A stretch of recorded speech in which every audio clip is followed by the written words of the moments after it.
going on? It's your boy Adam, scruffy as ever. I'll fix that soon. I can take hot shower now. Um, oh wow, what's that?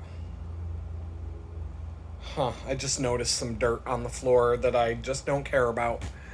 Um, it is the 10th of May, and still no word from this landlord, the one that has the apartment that I actually want.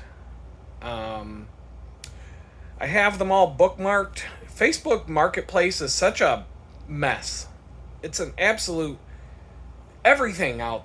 Like, oh, just. I'm a user experience designer by trade, which means I care about the experience that someone has when they log into a piece of software. And if I never do that job again for the rest of my life, other than the money, I'm fine with it because these software companies are fucking crap. And the user experience on all these products are so terrible.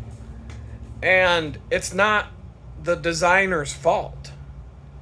It's because everything's half-assed and rushed out the door without any kind of testing or validation.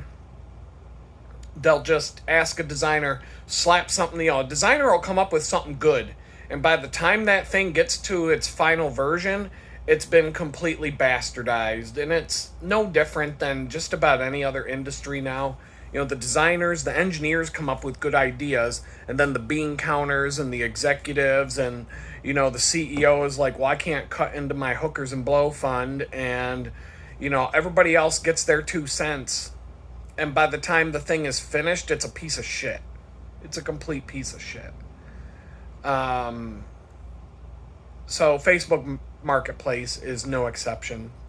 So I have to manually bookmark the links. They have an option to save listings, but then they disappear from your saved listings page.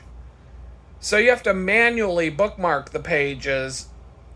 I have a bookmarking app that actually works pretty good. It's called Start.me if you're interested.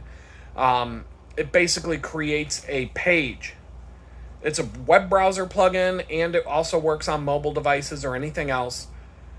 It basically generates a web page that you can set as your home page in the cloud, and anything that you bookmark is now available not only on every computer that you use or phone or device, but it's available in every single web browser on every single computer that you use. So if I bookmark something, I can retrieve that bookmark from anywhere on any device.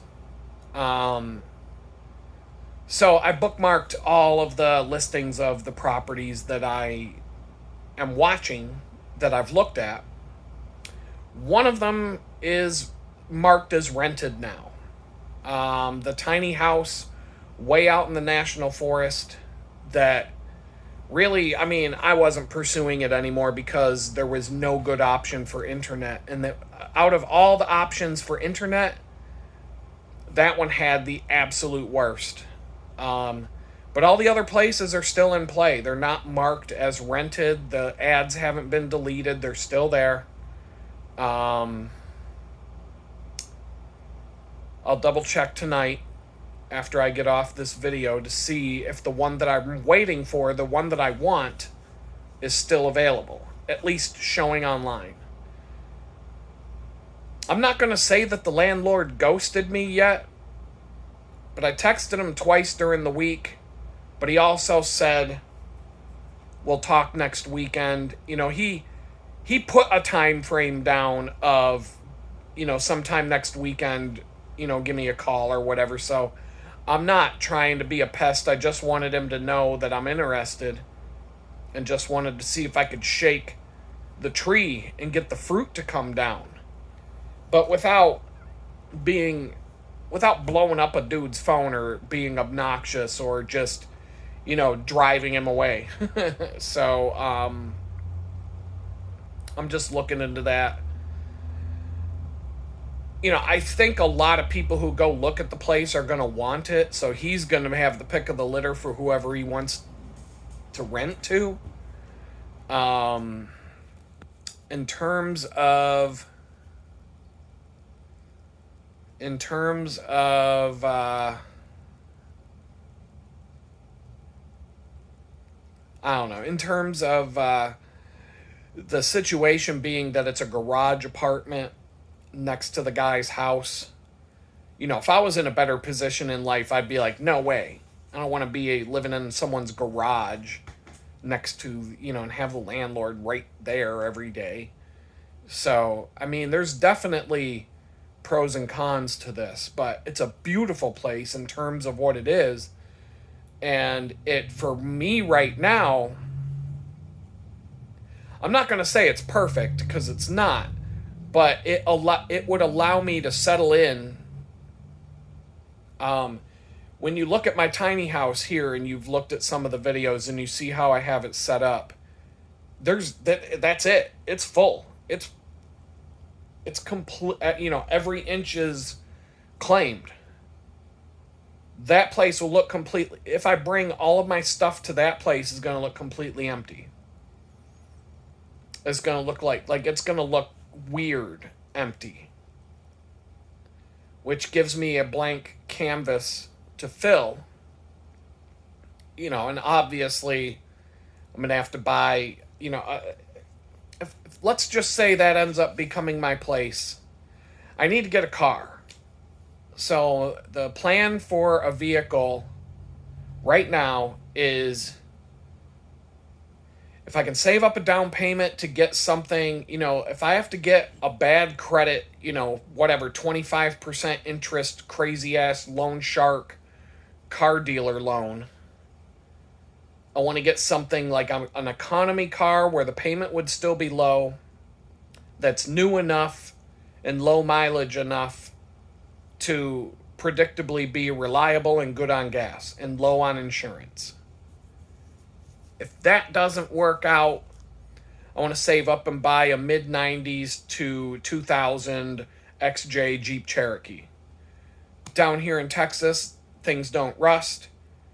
In terms of a cheap vehicle under $5,000, $5,000 or less, the XJ Cherokee is a good bet. 4-wheel drive. I can do some things with it. I can haul things around in it. I would trust it on a drive to go all the way to Pittsburgh and see my kids if I wanted to go up there. There are pros and cons to it. But those, I had one and I loved it. It was reliable as hell. Was it perfect? No, but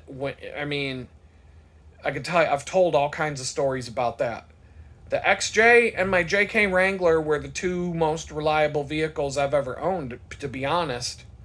The JK people, hit or miss on those. Some people like them, some people don't. I purposely bought the base model with the crank windows, manual locks, like bare bones.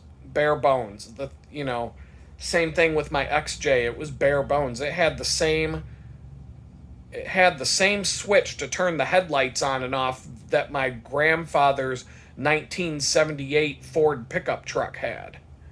So, it's hard. There aren't a lot of electronic crap to break. In the JK Wrangler that I had, like I said, there wasn't. I had the bare bones model and I built it up from there, and I had some customizations on it that were suitable for what I used it for, but I didn't have the thing completely decked out. I switched from a soft top to a hard top. I had a gun rack up in the hard top, mounted to the roll bars. So I could mount an AR and a Kel-Tec KSG tactical shotgun up inside the roof of the Jeep, and you'd never know they were there. If you were a cop writing me a ticket standing right by the Jeep, you'd never know that there were two guns right above my head. Beautiful gun rack. Had a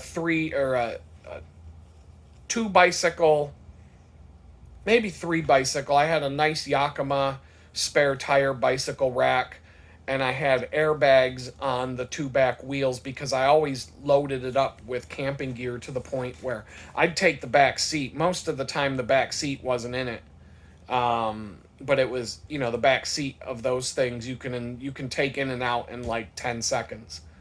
But when I'd take the back seat out and load that thing down with camping gear to the point where the max limit of the vehicle was being reached, and the back end of those things will sag like crazy and compress the shocks if you don't put airbags in the back.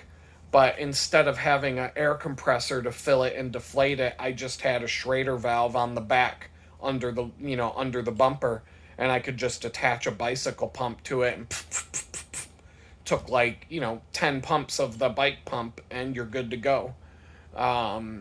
Just remember to take the air back out when you unload the vehicle. You're going to be bouncing all over the road. I had some Rubicon wheels that I needed tires one day, and my mechanic, who was also the owner of the house that I was living in, owned his own had a big auto garage in town. So I got like the friend and family discount from them. He goes, I know somebody who's getting rid of a set of Rubicon wheels with brand new Michelin tires. So I got a set of 5 Rubicon wheels with tires mounted and balanced, brand new tires, for less money than it would have cost me to get 4 tires put on the stock wheels that the base model Wrangler came with.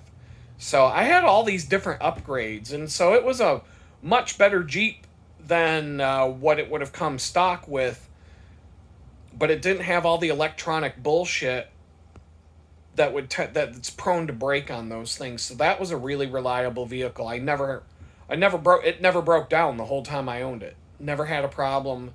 It never the only time I ever had to limp home with that thing was when I had a misfiring engine and I thought something had gone wrong with it. Turns out at a campsite, a squirrel got up in there and ate one of the wires on the ignition coil, and I had a spark plug that wasn't firing, and we just couldn't figure out what was going on. So I said, fuck it. I drove it home. It was like 50 miles. I said, I'm just going to go on the back roads and limp, go like 30, 40 miles an hour, and when I get home, I'll figure it out. Took it to a mechanic. He calls back an hour later. He's like, you wouldn't happen to have been camping last weekend, would you? Or he's like, check this out. He sends me a picture, and there's like a fucking bite taken out of a coil. He was able to fix it without even having to replace the wire harness. He goes, if it happens again, you're going to need a new wiring harness, but for now, you're good to go. And I never had a problem with it again, and that was the only time that I ever had a malfunction like that. The whole time I owned that Jeep, I loved it. The JK or the XJ Cherokee, same thing. I had a water pump, needed to replace a water pump once.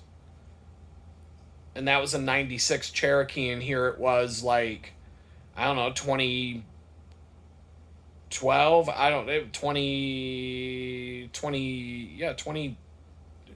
2010, 2011, I don't know. So,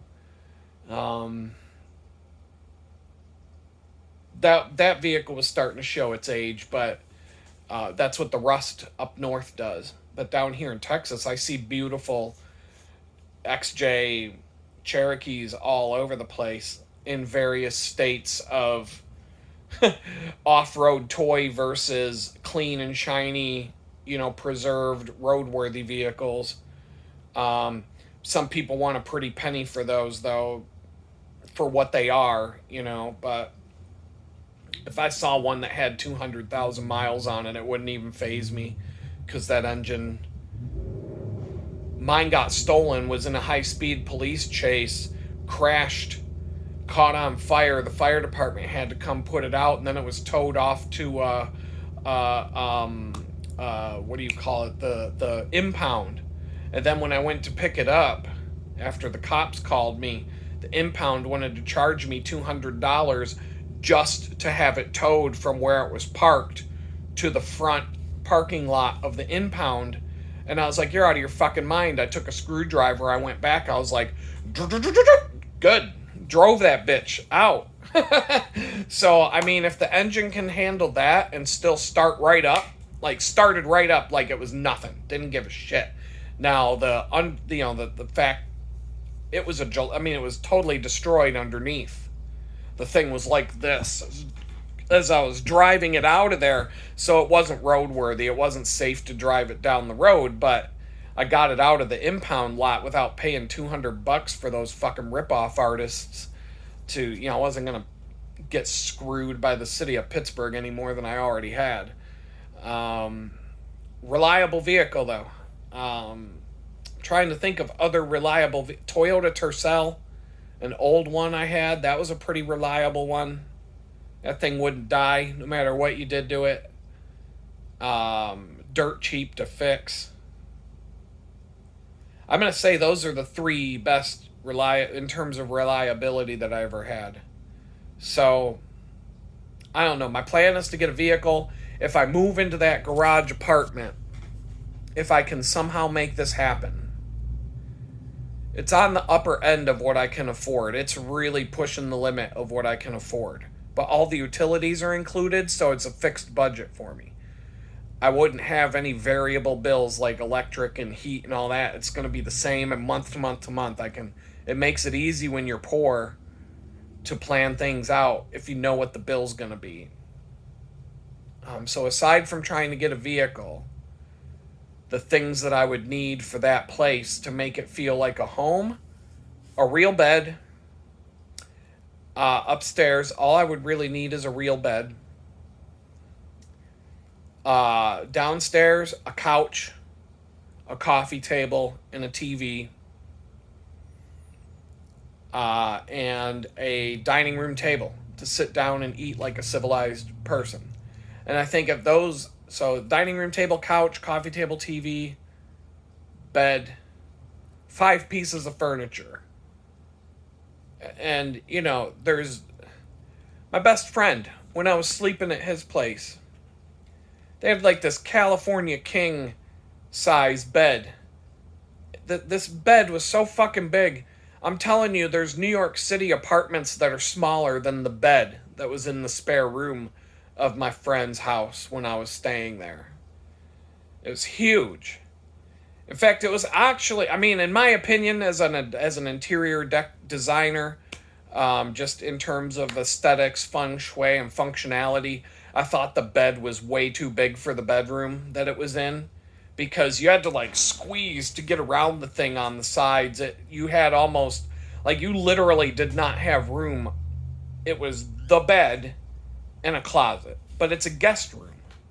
So it's very comfortable if you're just staying there for a weekend or whatever. You're visiting your so-and-so's, the relatives coming from out of town are going to love it.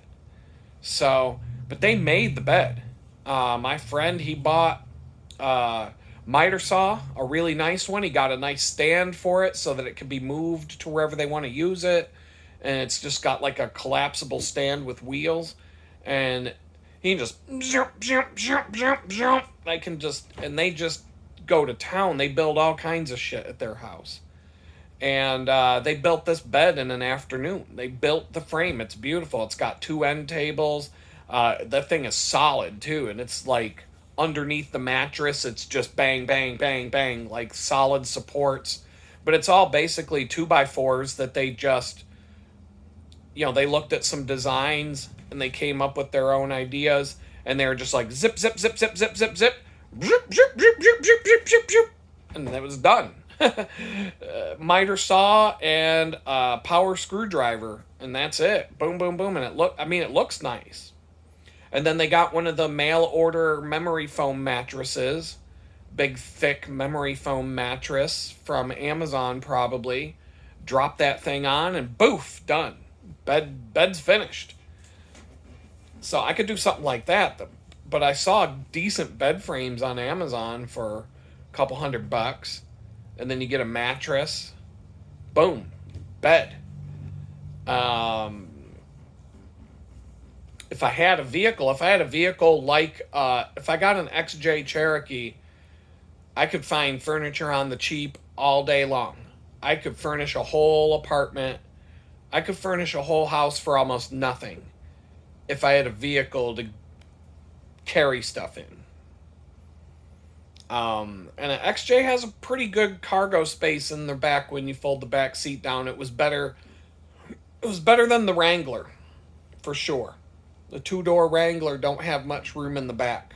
You can still make it work, but there's some things that you just can't do. It's just not practical. But I also had a pickup truck, so I had options, but I don't have options anymore. So that's the plan. If I can get that apartment, if not, if I end up getting the worst one out of the bunch, it's still an upgrade from this. But I just don't want to walk into my new place on the first day and be like, I guess this fucking dump will have to do. Like, that's the thought I had going into this place. Like, I guess this fucking dump will have to do. That was about as excited as I got about this place. I guess this fucking dump will be good enough for now. That's the best reaction you could get out of me when it came to moving in this place. People at work were like, "So how's your new place?" I'm like, "It's a fucking dump." It'll do. It'll do the job. I would actually like to, it's been August 12th of 2022, and now it's May 10th, 2025. I'd like to be able to say, yeah, I like my home. Sorry, if that makes me a spoiled little princess, so be it. But I'm at the point where I'm like, all right, I just want to fucking have a place that I actually like to be in, instead of like this fucking shithole that I'm sitting in right now.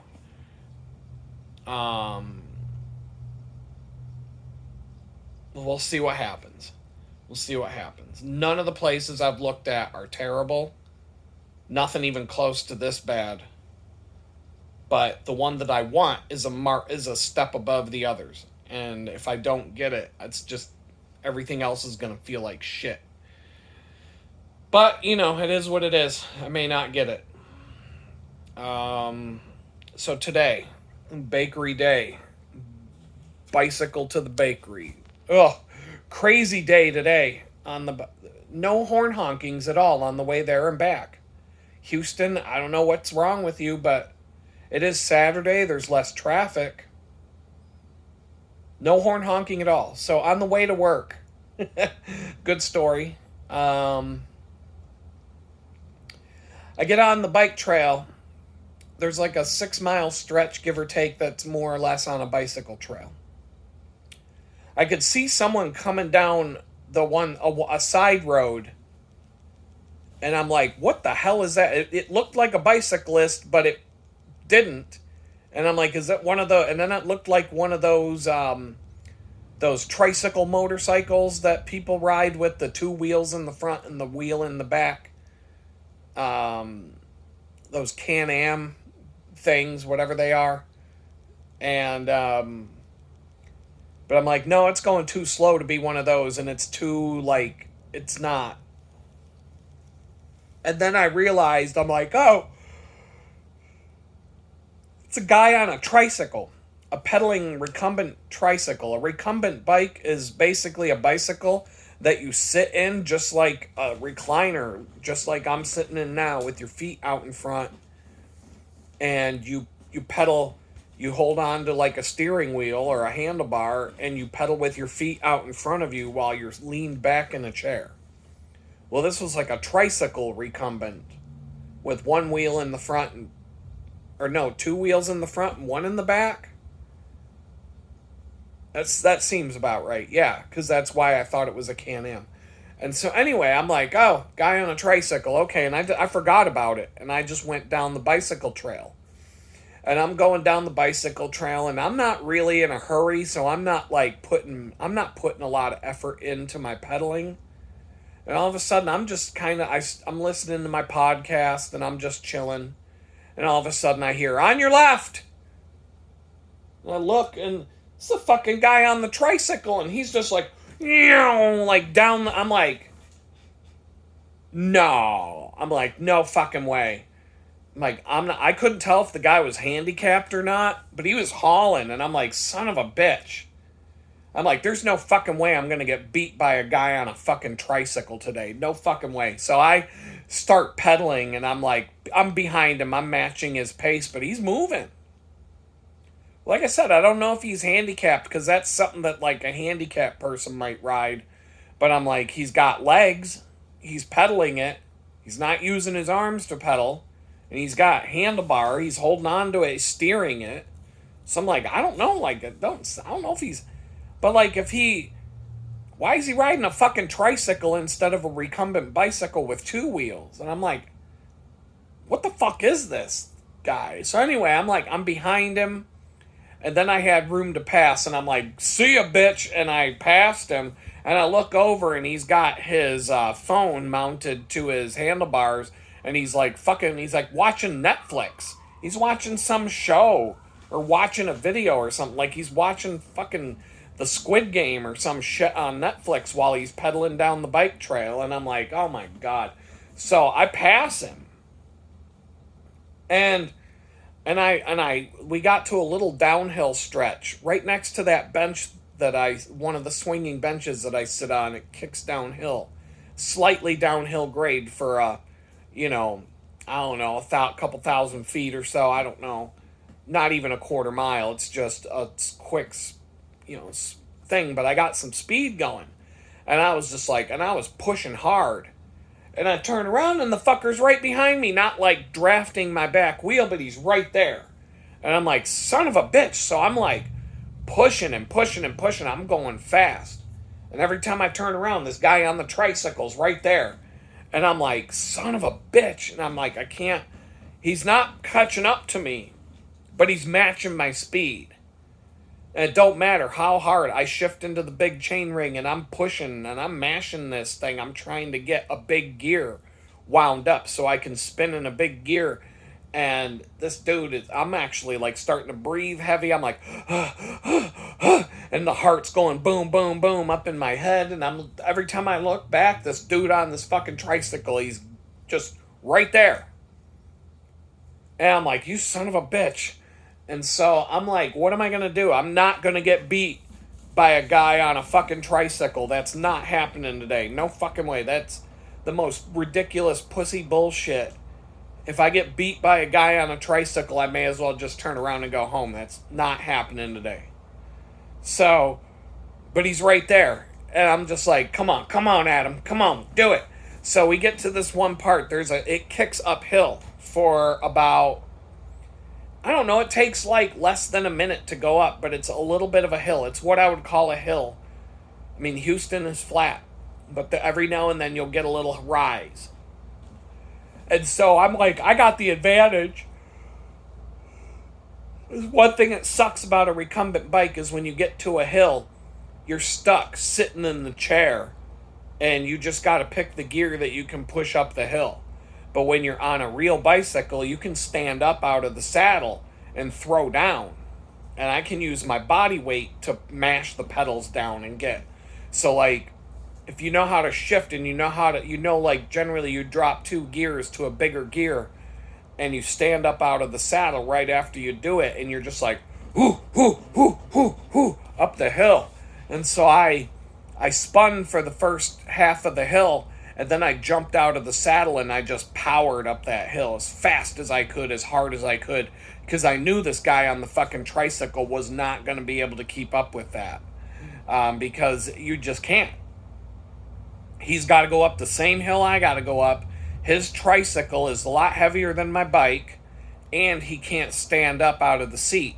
So, needless to say, I get to the top of the hill, and I get to there's a left-hand turn, and I look back, and he's like way back now. He's much farther behind than he was up until we got to the bottom of that hill. So I smoked him right there.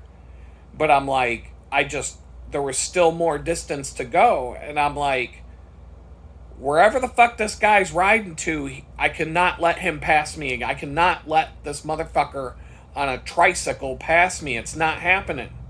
It's not happening. I will push myself to the point where my heart explodes and I drop dead on the bike trail before I let this motherfucker pass me riding a fucking tricycle. It's not happening.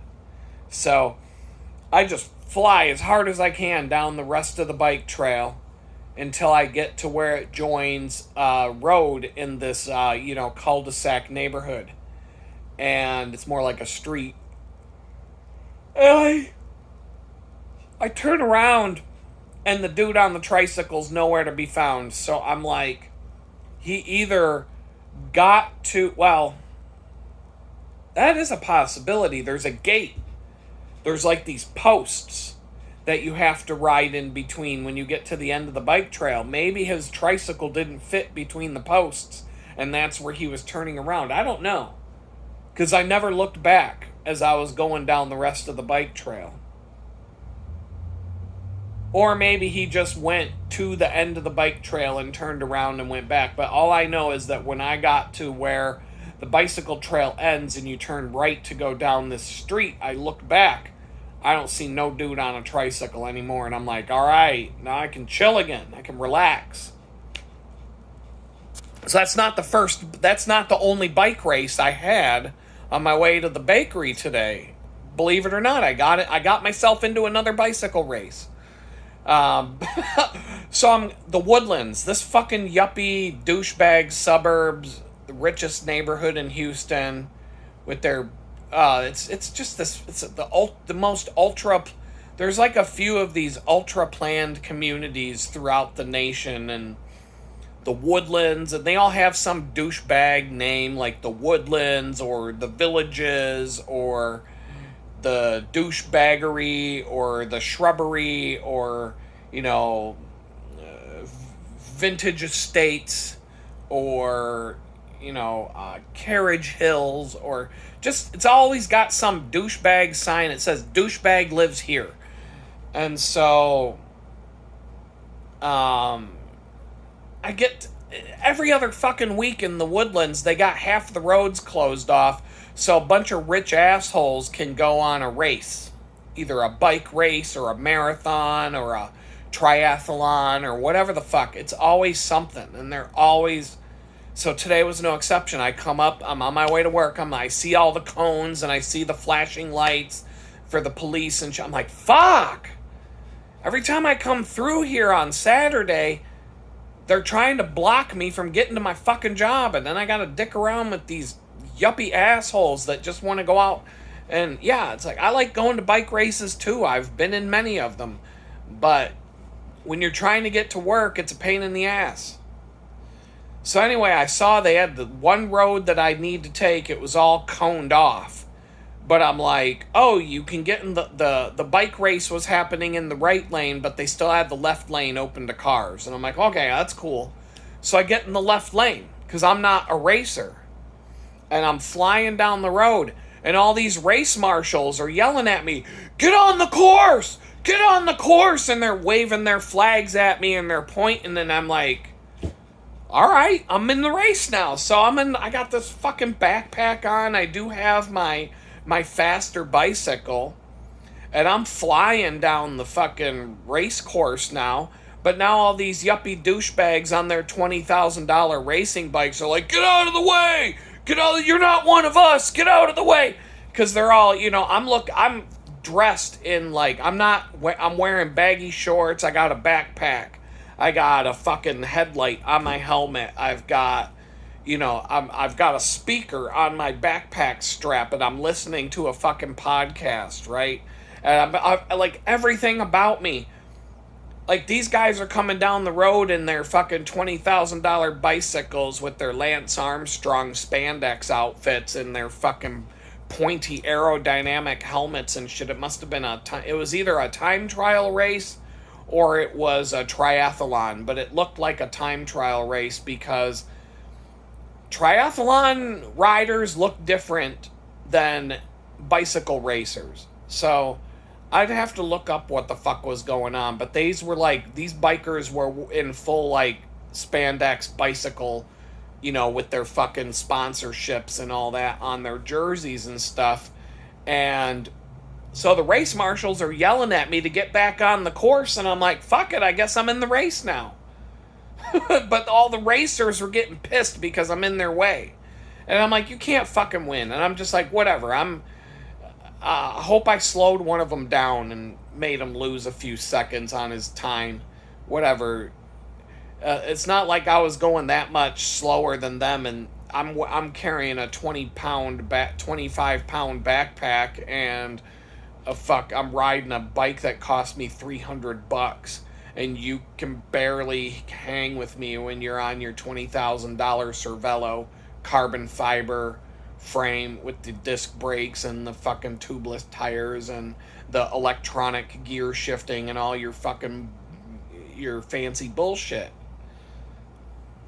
And so then I get to the spot where the racers have to turn right and I have to go straight.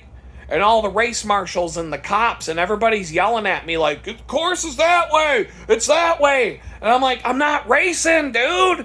Fuck!" I'm like, "I'm not in the race!" So then a couple of the cops start laughing at me, and they got it. They're like, "Oh, so they were laughing. Some of the race marshals were laughing. And, but it was kind of funny to them because they thought I was racing because I guess I'm just too fucking fast.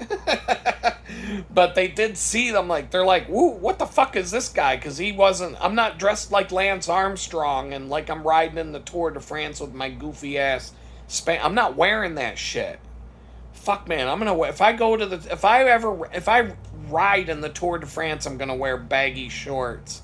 And I'm gonna look cool. I'm not gonna look like a fucking douchebag. But I think I'm almost 50 years old. I think for me, I think the Tour de France, I think whatever chance I ever had to enter the Tour de France, those days have come and gone. But based on where things are in society right now, maybe I could enter the Olympics and get myself a gold medal. How would you do that? Well, I could identify as a woman and go steal all the medals from you bitches. Maybe I'll do that. Maybe I'll join the Olympics. Maybe I'll go. What we just had the one in France. That was 2028, wherever the fuck the Olympics are. I'm coming for your medals, women. Maybe I'll be like the Michael Phelps of women's cycling, or I guess it would be Michelle Phelps of women's cycling, and I'll take the road race, I'll take the time trial, I'll take all the track events, I'll take the pursuit, the team pursuit, I'll take the sprints, I'll take it all. There's at least 7 or 8 medals I could claim. It's like, hey man, if that dude can show up and get the gold medal in women's boxing, at least I don't have to go and beat the shit out of a bunch of women to do what I'm gonna do, right? So it's classier. That's a better plan. It's like that fucking dude that got the gold medal in women's boxing. He's like, he's trying to get all on TV, and he's like, "I'm not a dude, man. I'm a woman. Ugh, god damn it. I'm a woman. Ugh, I'm a woman. Hear me roar. Ugh." Like, yeah, dude, you're a woman. Uh-huh. Beat the shit out of all those women like Mike Tyson in his early days. Dropping people 30 seconds into the match. Knocking these bitches out cold. To the point that some of them had to go to the fucking hospital. But you're a woman. Yeah, okay. Yeah. And then, okay, there's a lot of fast women cyclists out there, so I might not. And being 49 years old and, not having $20,000 to buy a real racing bike anymore. Because back in the day, the top-of-the-line bicycles they topped out at about $5,000. The shit Lance Armstrong was riding in the Tour de France, $5,000-$6,000. Then they were getting up to about $10,000. Now they're like $20,000 and more. They've just gone through the fucking ceiling in terms of what they cost now. And they're doing the same thing with the modern bicycles that they're doing with everything else. They all have every part on the bicycles proprietary. You can't just replace a chain anymore. It's got to be the chain for that bike. There's no brake cables. Well, there's brake cable. Well, brakes are hydraulic disc brakes now, so there's no cables. But there's cable housing and fluid and all that. but the shifting is electronic, but there's wires going through the frame and stuff like that. Um, just to straighten a bent wheel on one of these modern bikes, the spokes are inside the carbon rim, and you can only access them from inside the rim, so you have to take the tires off. Tubeless tires have sealant inside of them, so you gotta take the tire off and get sealant all over the fucking place. You gotta take the rim tape off. Then you've got to go and you've got to use a screwdriver or whatever tool that you need to get in there and straighten the spokes, or tighten the spokes, I mean, and true the wheel. And then you've got to balance those wheels. They have weights and stuff that you can balance the wheel with. Then you got to put rim tape back on the wheel. Then you got to mount the tire, put air in the tire, and then these wheels are so sensitive that putting air in the tire and mounting a tire might actually cause the wheel to go back out of true and put a wobble back in the wheel, at which point you got to take the tire back off, do all the tape off. So on a regular bicycle, to fix a wheel that's slightly out of round might take 5 minutes with a spoke wrench, and I could probably do it out on the bike trail.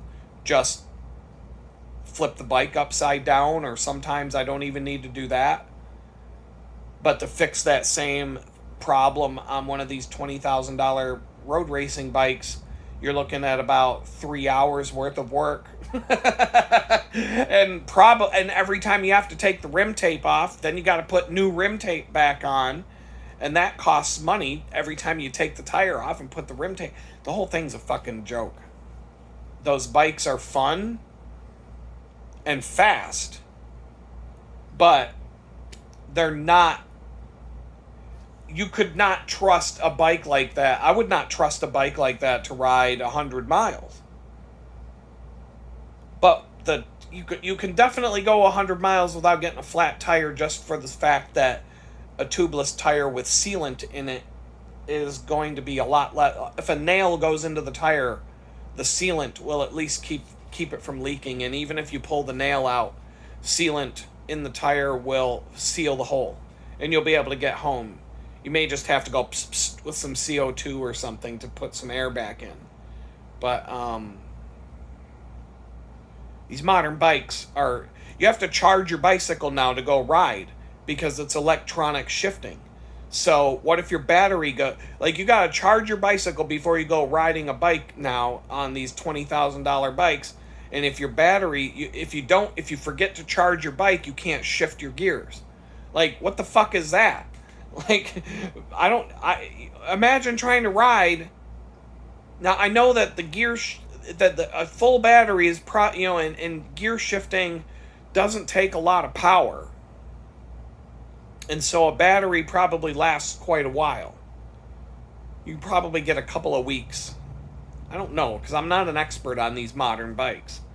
I have a pretty modern mountain bike back in Pittsburgh. And about as modern. I had hydraulic disc brakes. It's got a single crank with a 12-speed, at least a 12-speed rear cassette and a single chain ring on the front.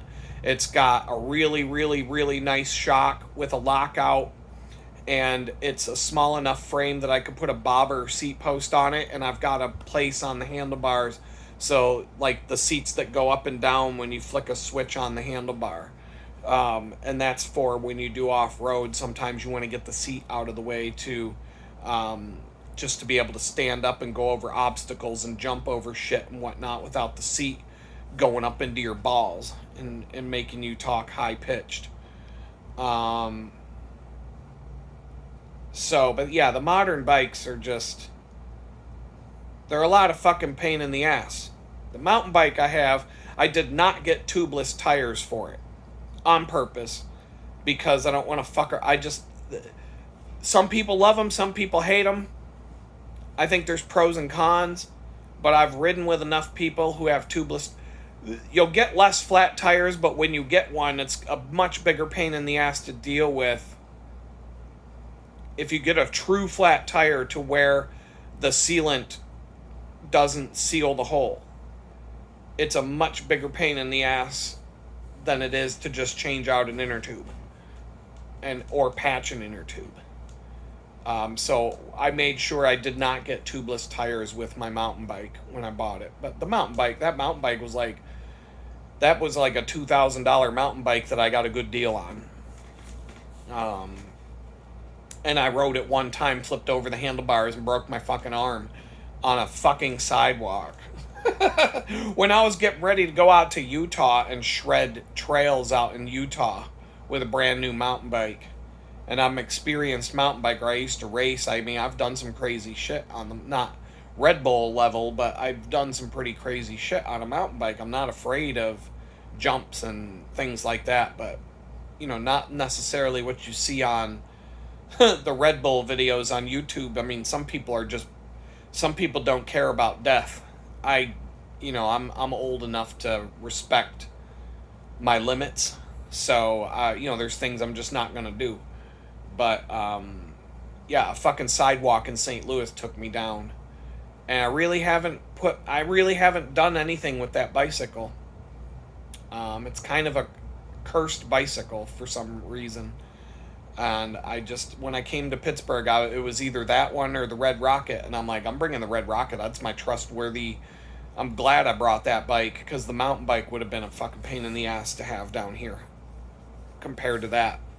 So, 2 road bikes is way better right now for me as transportation than having one mountain bike and one road bike.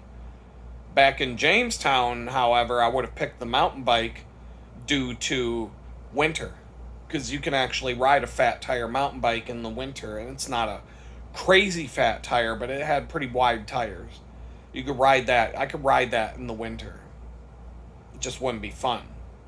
But so I had a bike race on the way to work. I did the prayer, just, God, let this day go by quickly. Help us all get along. We all had a good time. We joked around. We laughed. We had, it was a pretty chill day. And honestly, like, the longer I've been at this place, the faster the days go by. Like, an 8-hour day at that place used to be agonizing, and now it goes by in the blink of an eye. It goes by really fast. But they also have me doing more variety of stuff, and so, anything from, like, today they had me making lots of stuff, and I made some really bomb-ass chocolate cheesecake that I can't wait to eat on Monday. So, the cheesecake that I made today would probably be baked by now and in the coolers. So I will get one of my signature chocolate cheesecakes on Monday when I sit down to have a break. And I'm interested to see how these came out, because they're pretty badass. That seemed like they were going to be pretty badass. I made the crust and the cake filling. And there's some other stuff that goes on it, and I can't remember what, but I can't wait to have one of these things. So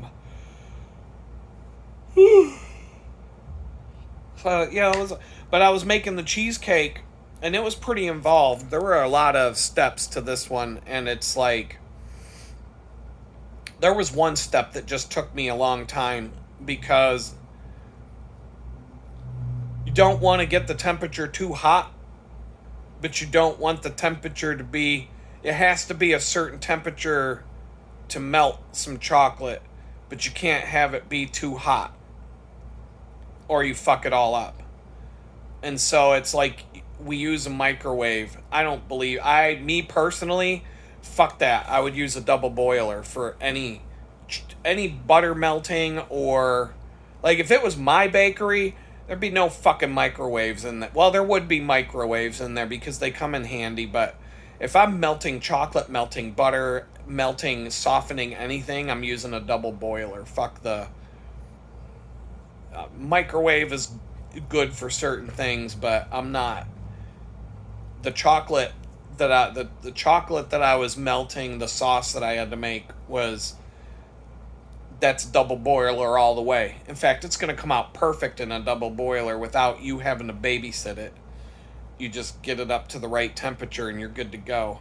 But when you do it in the microwave, you got to put it in at like 10-second intervals.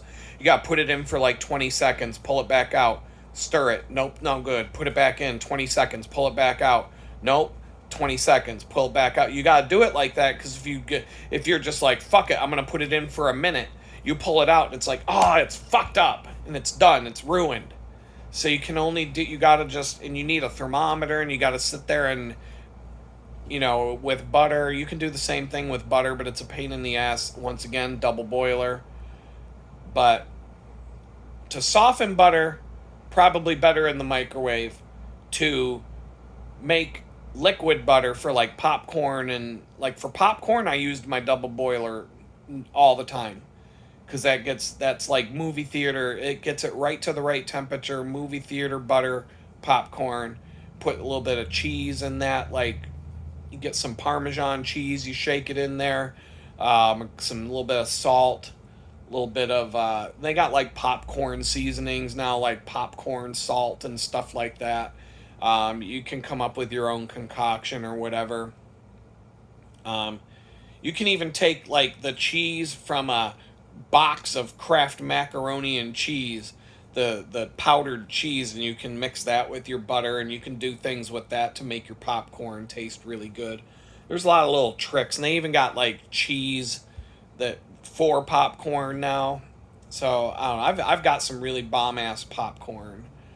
I make some pretty good, damn good popcorn. I've got a secret trick that I use for making popcorn.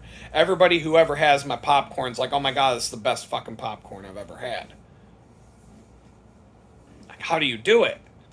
I'm like, well, if I told you, I'd have to kill you. And so I'm sure you want to live so you can have more of my delicious popcorn. I've never given away my secret, never given away the trade. There's 2 or 3 pieces of it that are secret, and you'd never guess what they are. It's more technique. That it's not what I use, it's the technique behind it that makes it taste the way it does and work the way it does. But it's the bomb. I would love to be doing that again. One of these days soon, if I get this new place. Oh, it's on. It's on. So yeah, I mean, I was making the cheesecake. It took longer than I thought. All of a sudden, it's time to go. It's like past time to go, and I'm like, crap. As I was all wrapped up in this cheesecake, and then I get done, and I'm like, oh, and then, but then everybody was like, I wasn't even paying attention. Like there were like 1, 2, 3, 4, 5. There were like 6 people there, and all of a sudden, it was just me and 2 other people. And I didn't even realize that people had left, because I was just in my world. And I turned around, and it got real busy. And so I'm like, I felt bad. I'm like, people were just going a little bit crazy because of how busy it got, and there were only 3 of us, but I was literally like, I was working on the cheesecake, and that's all I was doing. But I was like, if I leave, these people got to do all the shit they're doing right now and deal with the cheesecake that I'm leaving on them. And so, like, it was made, but it had to be portioned out and whatnot. And so I was portioning it out, and just so that they wouldn't, I'm like, this is my signature chocolate cheesecake right here, baby. You can't just let this thing sit on the counter without, it's got to get into these, it's got to get into the the baking tins. It's got to get into the baking things, whatever they're called. You can't just sit here. This is too good. This is like liquid gold here. Liquid chocolate gold. And so I was like, well, I'll stick around until so-and-so gets here. Because, I felt bad. I'm like, they're just going crazy trying to deal with this rush. There's like always a mad rush at this place where it's like, it'll be dead all day long. And then at the most random time, like 2:22 in the afternoon, 50 fucking people will just show up all at once. They all like, oh, gee, We all decided at the same time we all needed a fucking cookie right now. Like, I don't understand why it's not sporadic or why it's just not like, I don't understand. Like a TikTok video came out or something and they're like, oh, we all gotta go right now. They're like programmed. I swear to God, they're like bots. They just show up at like a very specific time, and it's like there's some sort of brainwashing involved with this because of how it happens. I'm just gonna let that go, at least for now. But I stuck around, and it actually made up for one of the days I had to leave. Well, I didn't leave early, but I had to leave for a period of time to go to the bank and make a deposit, and I lost some time on my paycheck out of it. And by staying today, I put it back on. So I'll get a normal paycheck on Friday because of that. And it was also kind of nice that I ended up staying late and got a little bit of extra time because this morning everything was so slow, they were sending people home. And I'm like, I've only been here for like 2 hours and I'm about to get sent home. Just find something to do, but it got down to where there was only 3 of us there at one point and everybody else had been sent home. And I'm like, well, don't send me home. I rode my bike 40 miles. I didn't ride my bike 40 miles today to work 2 hours and go home. So, but then I ended up getting more hours. And so it all just kind of worked out. And then on the bicycle ride home, I had a tailwind, so it was nice and fast. I didn't even stop the Strava app. I stopped the Garmin app, but I forgot to stop on Strava. I might have got myself a couple of segment best times. It was a pretty fast ride home. I was hauling ass a lot of it. Got into another bike race on the way home. There was a guy on another one, in the Woodlands. Some other guy in a Lance Armstrong spandex outfit riding a $20,000 road racing bike flew past me, and I was like, unlike the Tricycle guy, I wasn't like dead set on beating him, but I matched his pace. I didn't get right on his back wheel and draft him because that's a pussy ass move. Like, I could get right on the guy's back wheel and just let him do all the work and then just draft. And like sit on someone's back wheel, you ain't doing shit. And you can go, in fact, a group of about 5 people can go faster than any individual can ever go. All the fastest times on Strava, I guarantee, are when these yuppies are out on their group rides riding with like 20 different people. Because you can average 30 miles an hour with almost no effort as a group, where you would struggle to average 20 by yourself on the same roads. It's just there's a group effect with the way it handles the wind, and you all take turns going to the front. But if you do it right, it's like every turn at the front is literally like 5 strokes of the pedal, and then you bleed off and you go back to the back of the line, and you just keep. It's like a circular motion. 2 lines, 1 line's going forward, 1 line's falling back. Everybody takes a turn. It's like volleyball. Everybody takes a turn at each position until you get to the back of the line, then you're at the front of the line, you do your work for about 5 seconds, you go off and slide to the back. And so nobody's actually breaking the wind. Except, if you do break wind, the guy behind you is probably not going to be happy about it because he's going to be 3 inches from your back wheel. But, happens. Depends on how much I like who's behind me or not, if I'm going to do it. And if I don't like the person, I'm going to make sure it's a loud one. So, but anyway, I didn't get on this guy's back wheel like I could have. I stayed about 4 bike lengths behind him, and I just hammered down, and the dude was flying. Of course he was. He's in a fucking Tour de France spandex outfit with an aerodynamic helmet on a $20,000 road racing bikes, I don't know if it was a Cervelo or I can't remember the brand. I think it was a Canyon. And I don't know if that's the brand name or the model. It was a carbon fiber. It's just like all the other $20,000 carbon extraordinaire bikes that are out right now. It may have been like a $6,000 bike for all I know. I don't know exactly what it was, but it was fast. And the dude was hauling ass. But I was keeping up with him about 4 bike lengths behind him. But then the grade of the road changed a little bit. And I was just like, man, I was starting to have a hard time keeping up with him. And so I'm trying to figure out if I can pick a bigger gear and mash down on it hard. And he just kept gaining on me and gaining on me a little bit. Well, I'm like, oh, I'll catch him. I kept him in my sights. And I'm like, I'll catch him at the intersection that's coming up. Because there's a pretty busy intersection. And it's going to be like a 4-lane road that you're going to have to cross. And you're going to have to stop at the red light. And if it happens to be green, oh well. But it's always red when I get there. I don't know how, but it's always red when I get to that intersection. So he gets to the intersection and I see him up there, and then he turns right and he starts going down the next road. I'm like, fuck, I would have caught him. May have had, I don't know, these road racing guys. So in the echelon of bicycling, people who ride on road racing bikes, especially if they're wearing a fucking spandex outfit and all decked up, and they're the biggest assholes on a bicycle. They're assholes.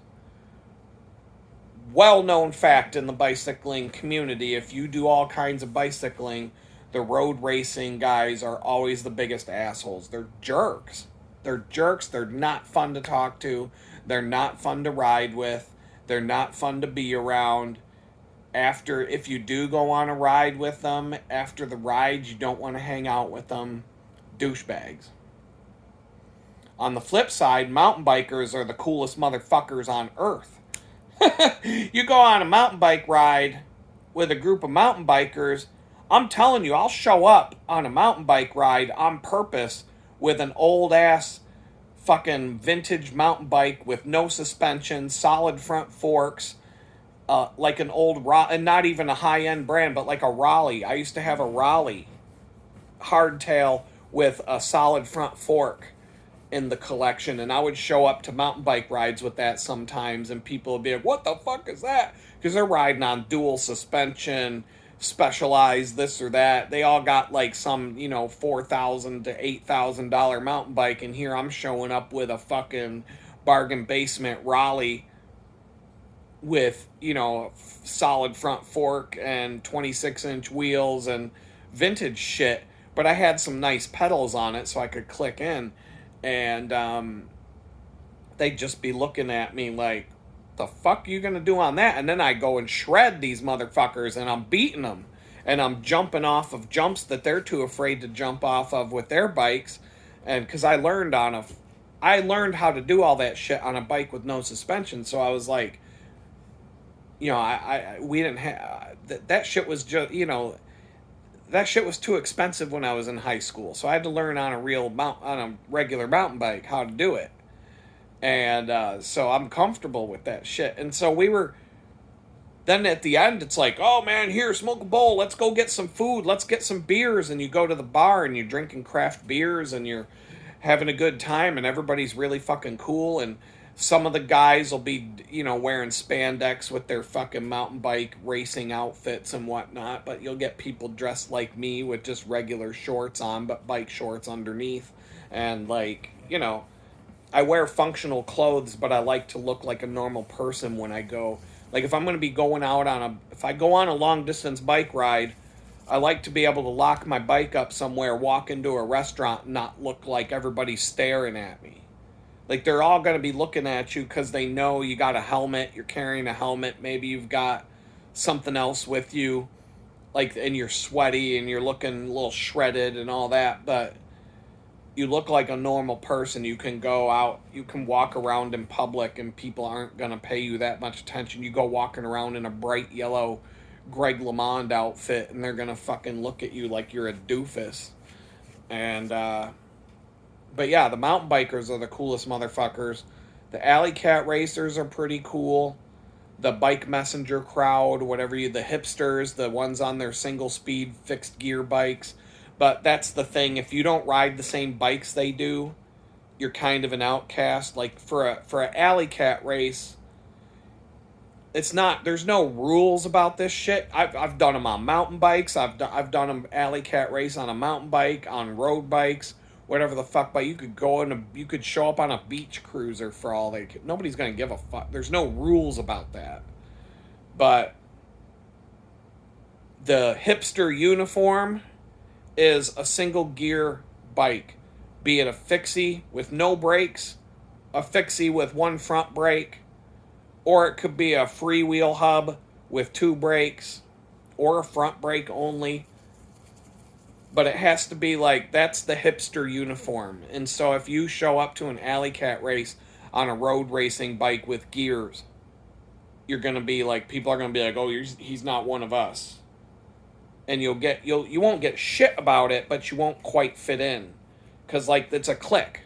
All the bike groups are cliquey. The mountain bikers are much less cliquey, though.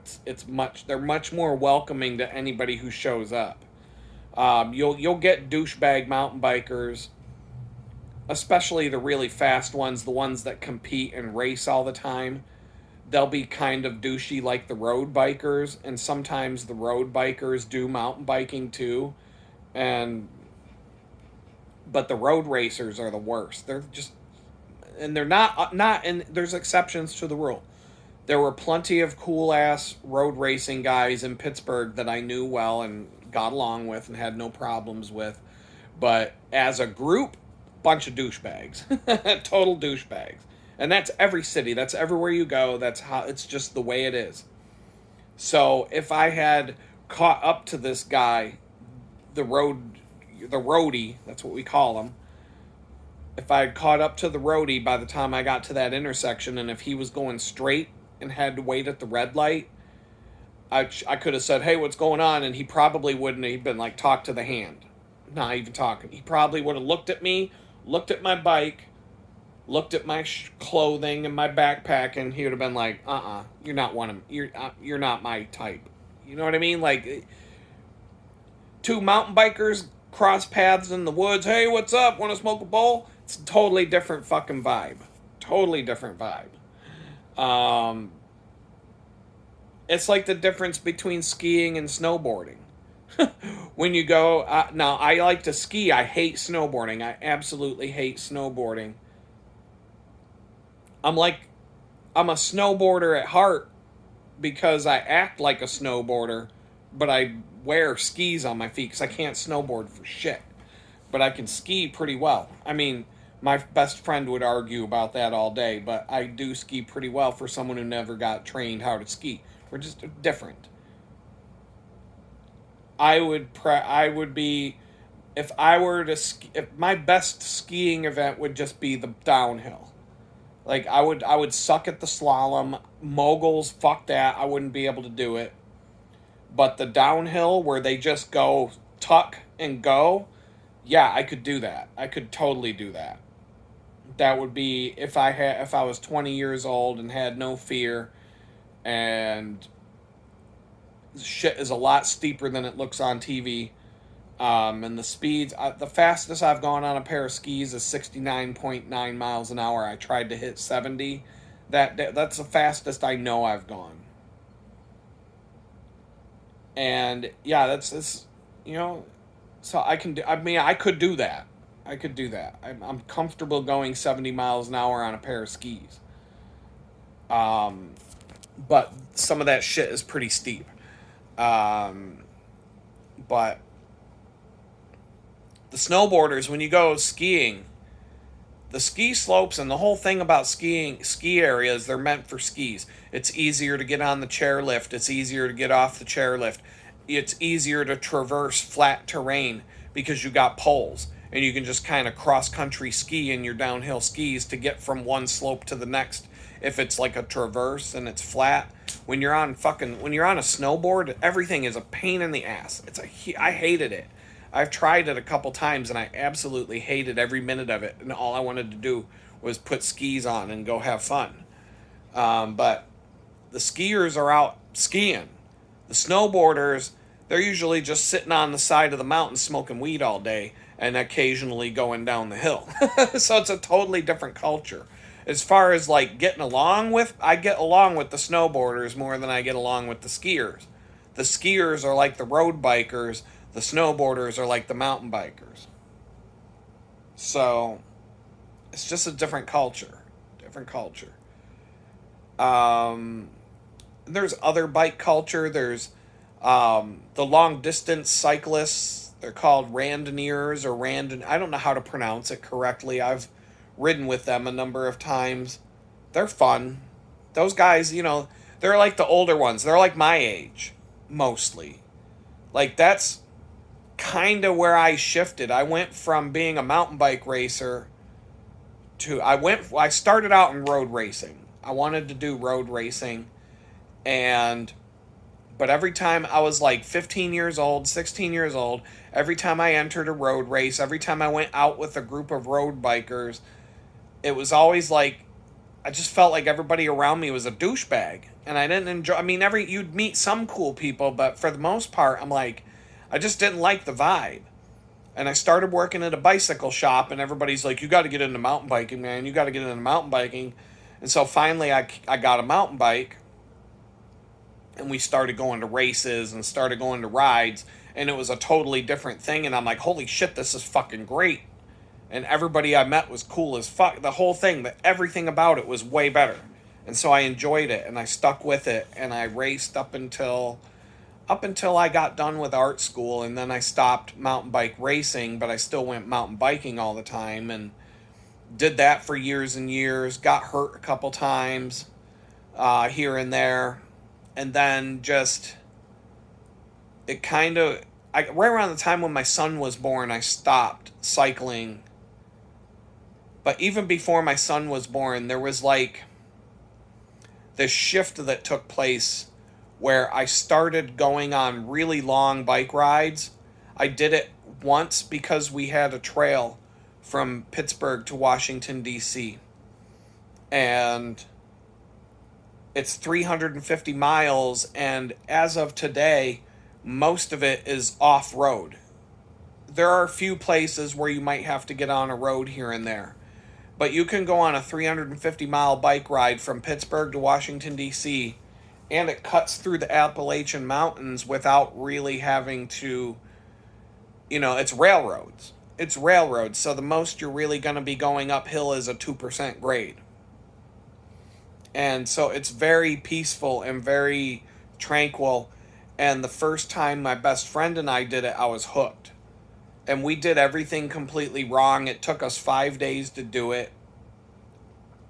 We could even, a couple of the days we did over 100 miles, but then we hurt our taint so bad that we had to go we had 1 or 2 days where we didn't even go 50. I don't know. We did it in 5 days the first time we did it.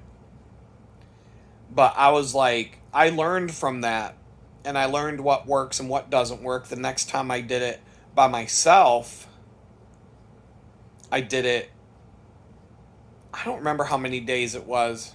I got to the point where I could go from Pittsburgh to Washington, D.C. in 2 days. I could go from Pittsburgh to Philadelphia in 3 days, 400 miles. I went from Pittsburgh to Rochester, New York, and back to Pittsburgh, and took a different route up there than I took coming home. So it was like a big loop. And that took me 3 days, 2.5 days to get to Rochester, and it took me somewhere around 3 days to get back. And I wasn't the longest 1 day bike ride I did was 174 miles. I've done 160 miles in a day, 165, 145 in a day. I've always wanted to get up to where I could say I did 200 miles in a single day, but 174, when I did that, I fell asleep on the bike and almost went off a cliff. Literally, like the front wheel, I fell asleep on the bike, and I woke up just in time to see my front wheel go over the edge of a 20-foot drop straight down, and I just grabbed the brake levers as hard as I could, and the bike stopped, and the front wheel was hanging over the edge of it.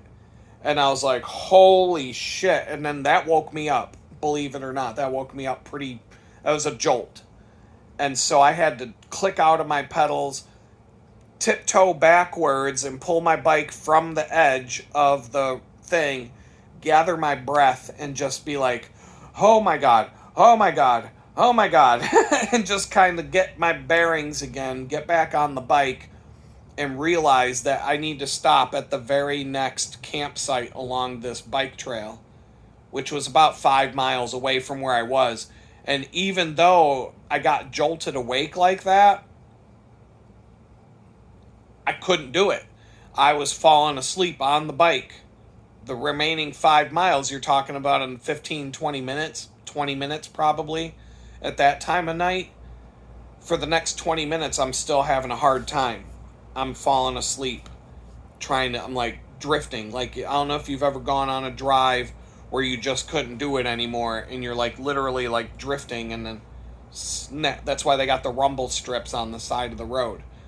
And I couldn't get like a jolt of coffee or anything like that to wake myself up. It was getting dangerous, and this trail was way too dangerous to be riding around like that at night with low powered lights, because the lights that you take on a ride like that are different than the lights that I would take going to work and back here. Everything's got to be AAA or AA powered. It's got to be something I can replenish out on the road. I can't just be plugging 6 different things into an outlet at a restaurant and then sitting there for 6 hours waiting for batteries to charge. So everything's different on a bike ride like that, but I've never I got into the long distance stuff, and it was interesting to me, and I enjoyed it, and it was like what replaced racing. It gave me a totally different... When I was younger, I didn't want to do that long distance shit, because I'd see all these old people riding around with all the bags on their bikes and all that heavy shit that they're carrying around, and I'd be like, man, I don't want to do... Oh, that looks awful. Because I want my bike to be super light and not have a bunch of stuff stuck to it and all. And then it just took being an old man. I'm like, now I know why all these old people like to put all these bags on their bike and go ride 500 miles to go somewhere. It just took being old to realize why. It's not something that the young people generally want to do. Some do, but not all of them. So on the way home today, I had to stop at Home Depot.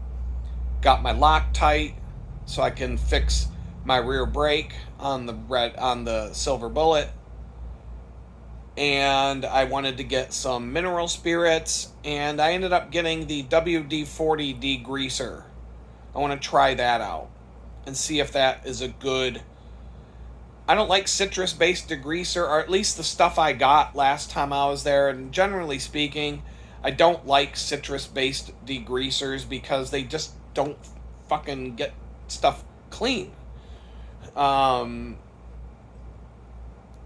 Mineral spirits work great. If you have a parts washer, that's the best. If you have a parts washer that will keep recycling the solvent through the brush tip, and then all the grease and grime and dirt goes down into a tub underneath, that's the best way. That I really, when I get this new place, if I get this new apartment as part of my bicycle shop, I'm going to get a compact parts washer. Whether it runs on a power outlet or some sort of battery operated one, I'm going to get something economical and compact, something that could actually be packed up and travel with. But I'm getting a parts washer because I hate not being able to properly wash grimy bike parts. But I got some mineral spirits. I can use a Tupperware tub and some brushes, and whatnot. So mineral spirits should be good for degreasing stuff, better than the degreaser that I've been using lately.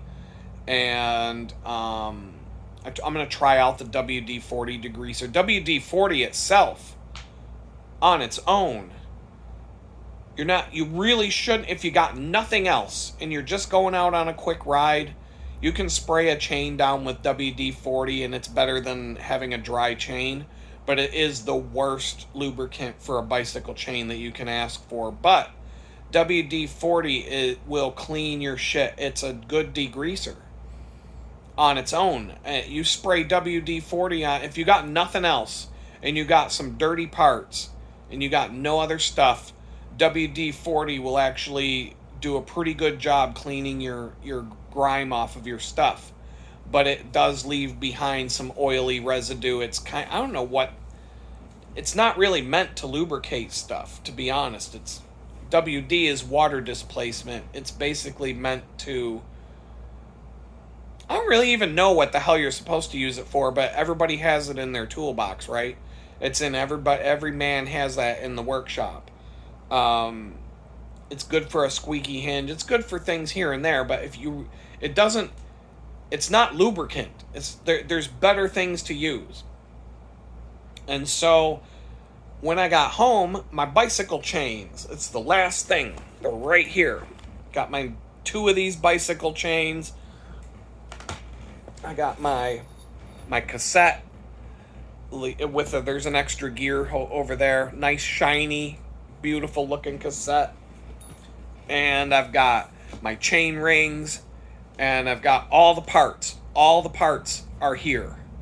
All the parts that I have to send back are waiting to be sent back, mainly because I have 3 chain rings, and only 2 of them are getting put on the bike. The third one's going back. Then the 2 that I ordered that were the wrong size are going back. And then the chain, this is a much better chain than the chain that I am sending back. Same brand, 2 notches up in the goodness department. Look how nice and shiny and chrome that thing is. That is going to be one sick looking bike. When all this is done, it's going to be a beautiful looking bike. But when you buy a bicycle chain brand new, it's got an oily coating on it, and that's what it's supposed to have, that so that the chain doesn't rust. These are some older, I don't know how old this is or how long it may have been sitting around, but they put a coating of oil on a chain to keep it from being rusted and corroding and all that kind of stuff. And so I use a drip wax for my chains. I like using a dry, well, not dry, but I use a wax, but it's a wax that you drip on, and it's wax that's dissolved in solvent. And so you drip it onto the chain, and then you let it dry, and then its wax is what's left behind. And it gets into the bushings, the rollers of the chain, and it gets into the internal parts of the chain, and then it leaves the outside of your chain nice and dry. And it does leave a little bit of a coating.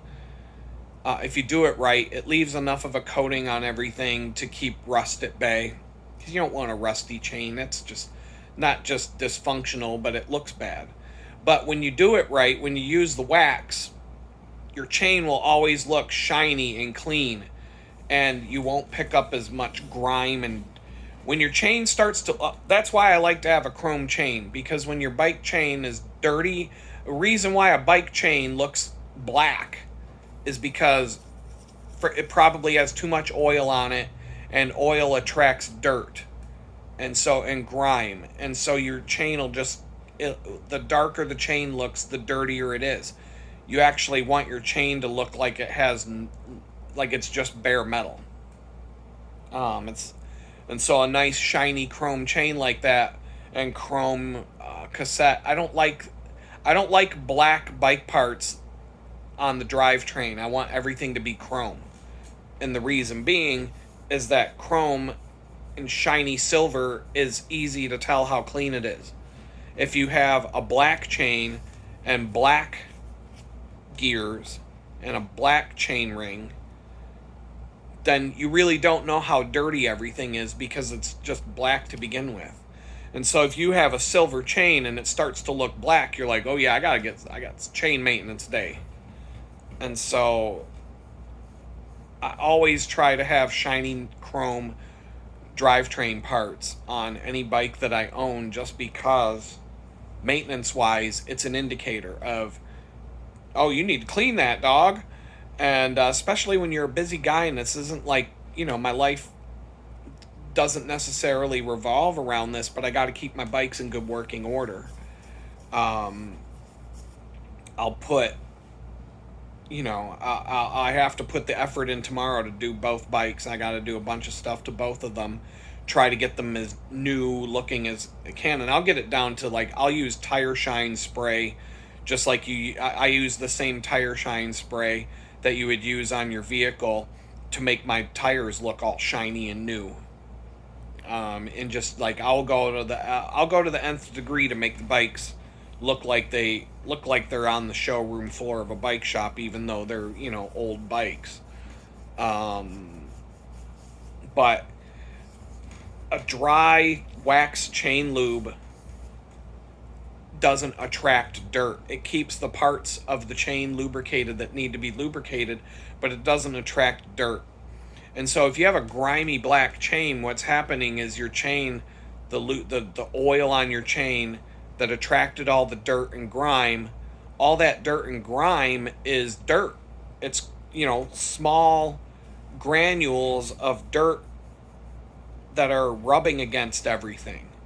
And so you're actually grinding away at your gears, you're grinding away at your chain and the parts of your chain, and you're grinding away at the chain rings and all the different parts that rub together, and you're wearing them down faster than they normally would wear down. They are wear parts, but taking care of that shit and keeping it properly maintained, it'll last. I mean, for a casual bicyclist who doesn't ride 100 to 300 miles a week, a properly maintained bicycle can last 25 years without you having to buy any parts to replace.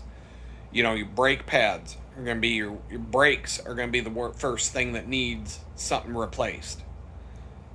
Tires, obviously, tires won't last as long as brakes, so tires will be the first thing. Brakes will be the second thing. Cables and drivetrain and that stuff. Cables will be the third thing. Drivetrain will be the fourth. And then your pivot points, like your headset and your bottom bracket, hubs, stuff like that, will be kind of the last thing in terms of your time between service.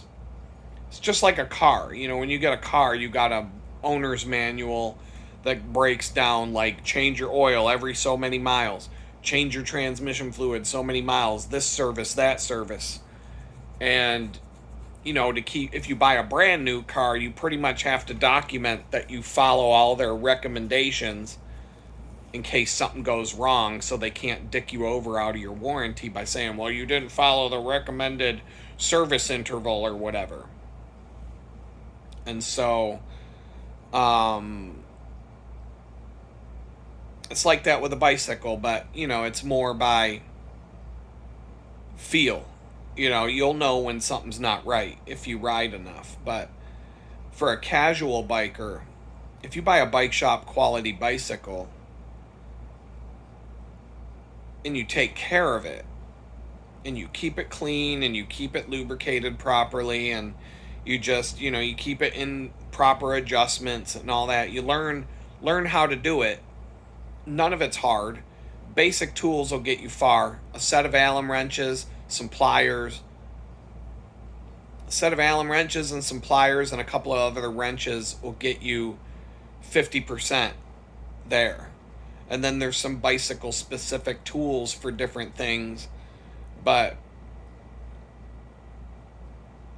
I mean, with just a set of Allen wrenches and a pair of pliers and a couple of box wrenches, I could probably more than half of the stuff on the bike you can do with just that. Specialized tools really don't. I still don't have the tools that I need to completely disassemble both of my bikes down to the bare frame and back up. That's my goal right now.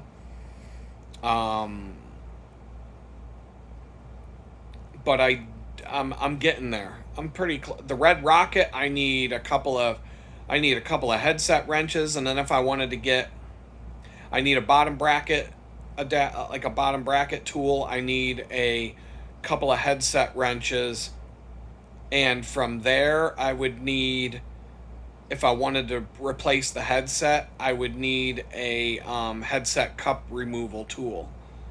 It's just, they're not even that expensive. Headset press to put a new headset in, that can be an expensive tool, but they've got budget versions of those for a home mechanic now.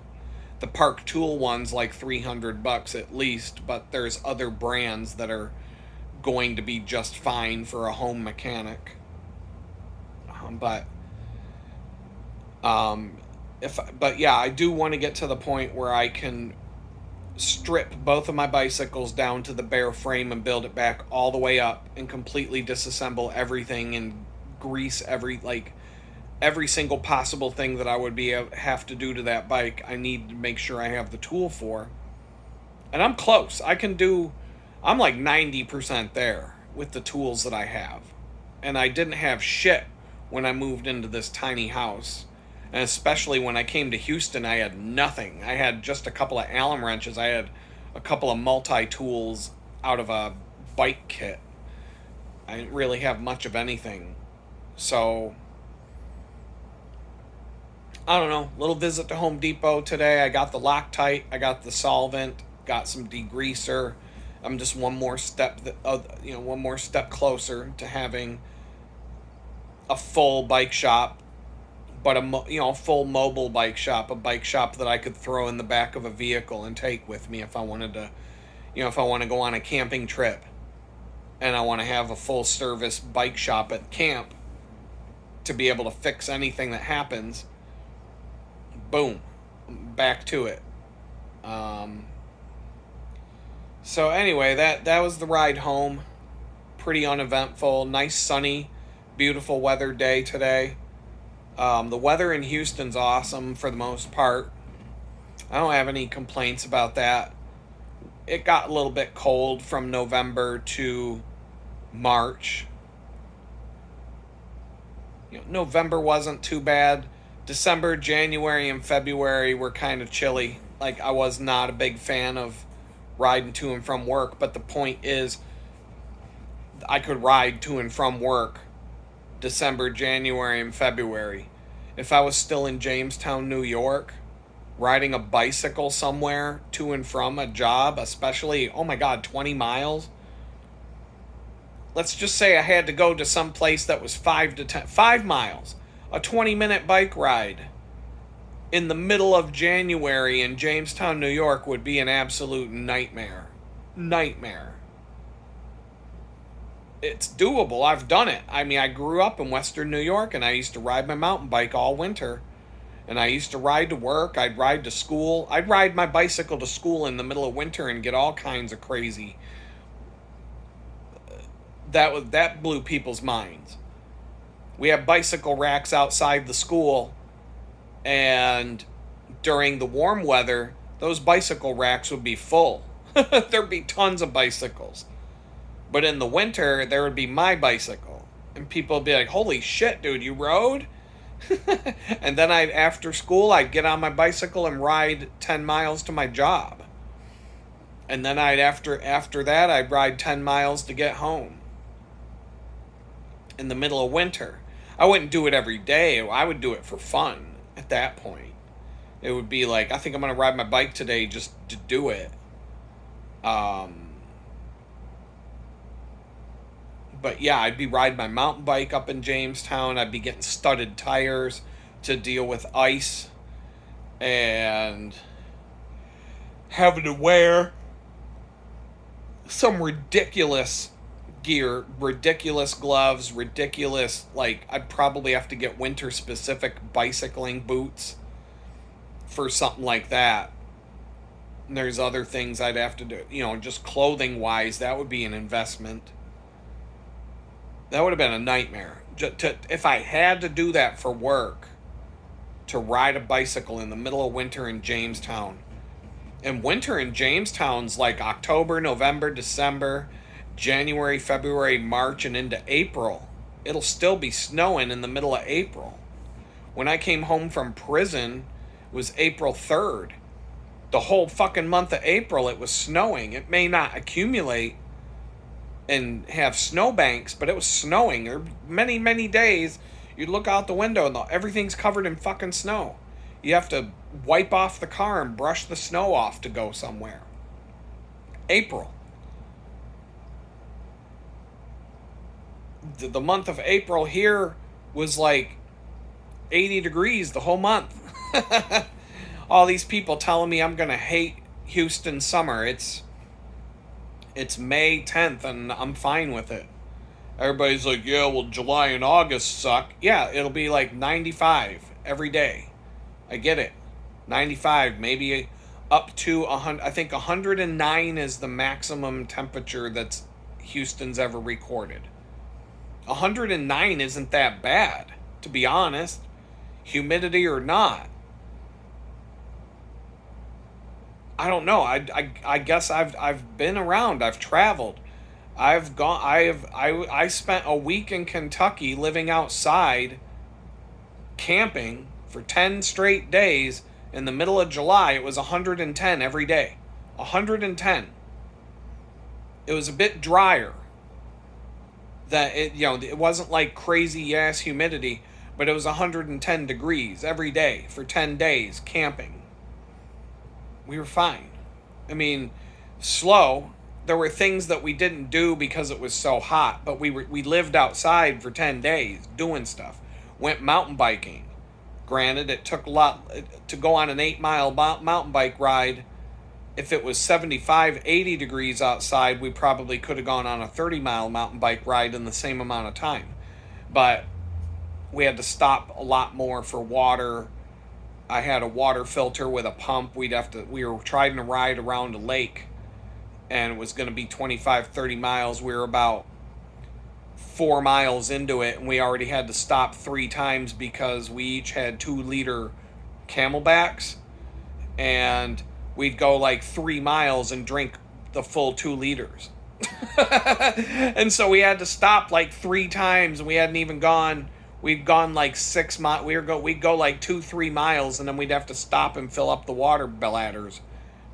And then we did like 3 more miles, had to stop and fill the water bladder. We're drinking like 2 liters of water for every 3-4 miles. Normally a 2-liter water bladder like that would last. You could go 10, 15 miles in the woods. A mountain bike ride, a 20-mile mountain bike ride is the equivalent of a 50, 60-mile road bike ride.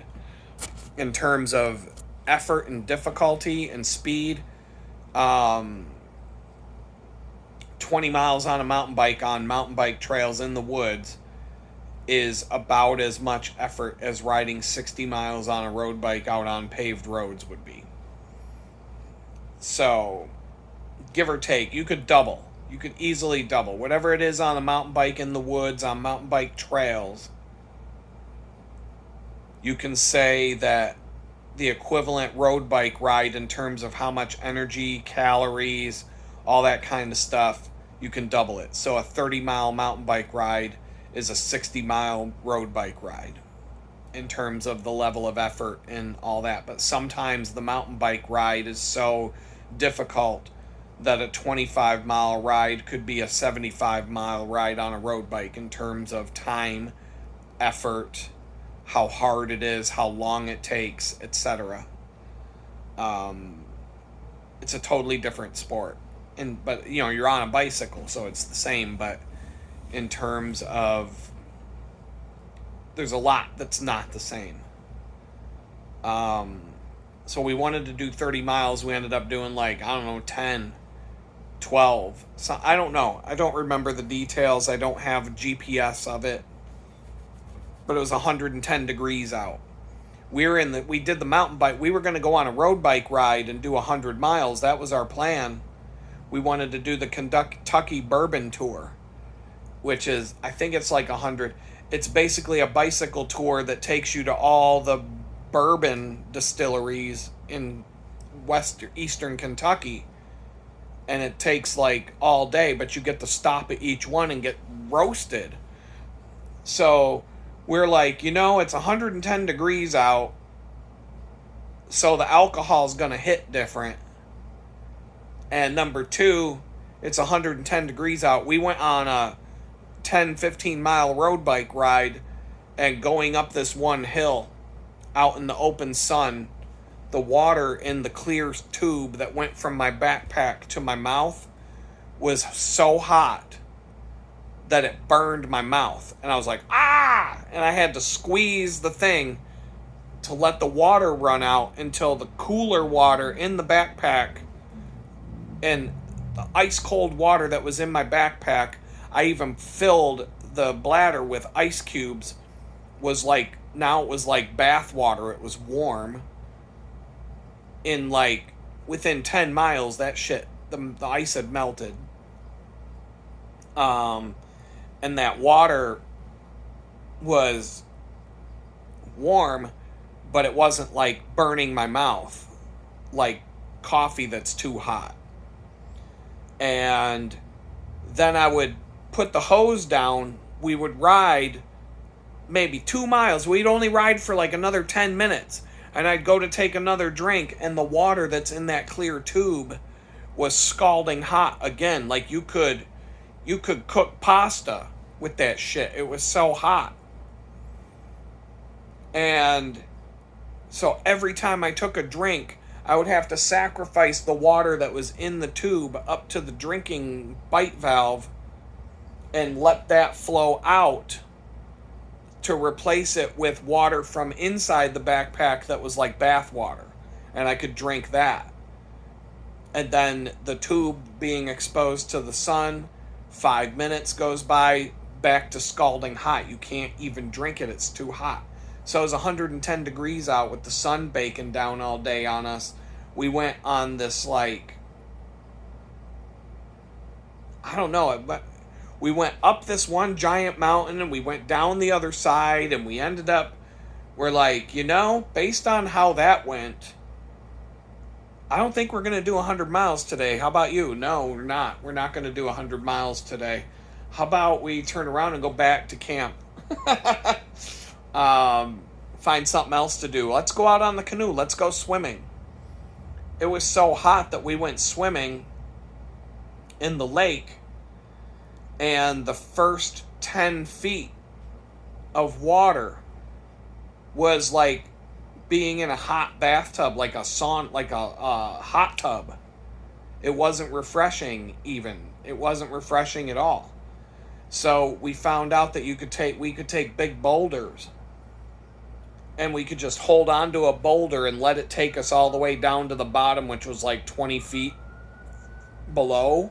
And we'd sit on the bottom of the lake until we couldn't hold our breath anymore and come back up and be like, that was cool, because it was nice and cold down there. And that was the only air conditioning we ever had the whole time, because we didn't drive anywhere. No, we did drive to go on the mountain bike ride. We took the bikes so that we wouldn't have, because it was going to be like 5 to 10 miles to get to where we were going to mountain bike. And because it was 110 degrees out, we're like, how about we drive there and then bike? That way we'll get more mountain bike miles instead of having to wear ourselves out when we get, until we thought we would do 25, 30 miles on the mountain bike. We ended up doing, we barely, if we did anything, we did half. And we ended up spending most of that jumping in the lake and swimming every 5 miles. We'd do like 4 or 5 miles, go fill up the water bottles and swim. And do that over and over and over again. But, so it wasn't like we couldn't do anything, but Like, the heat didn't stop anything from happening. It just makes you slow. I took my son on a 10-day camping trip to Florida.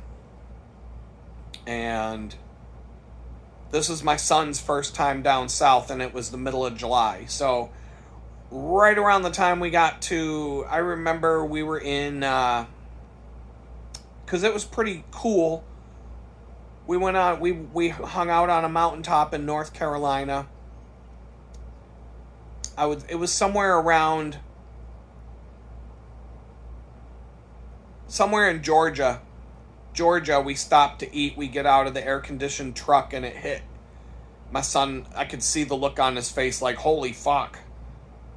This is heat like I've never felt before. Like, he was like, whoa. Yeah, I knew it, because I've been there. I remember the first time I went to Florida, I got off the plane, and I hit the jetway, and I was like, oh, wow, shit, that's different. Like that, oh, whoa, what's this? And it was like the middle of July. Fort Myers, almost to the bottom of Florida. Getting off the jetway had to be 150 degrees. I don't know, it was hot. And yeah, that'll rock you. So we camped in the Francis Marion Forest in South Carolina. And I remember my son was just like, because you sweat and you can't, the humidity and the sweat, and that we're sitting by the campfire, because we're still gonna have a fucking campfire. I don't give a fuck how hot it is, and because it's gonna keep the bugs away too. And so there are benefits to having a fire. But we're sitting there chilling. But my son was he was falling out. Like, I had to change my clothes twice that night. We brought plenty of clothes because I knew what we were doing. And we went to Folly Beach the next day. He enjoyed that. That was his first time in the ocean. And then we drove south from there.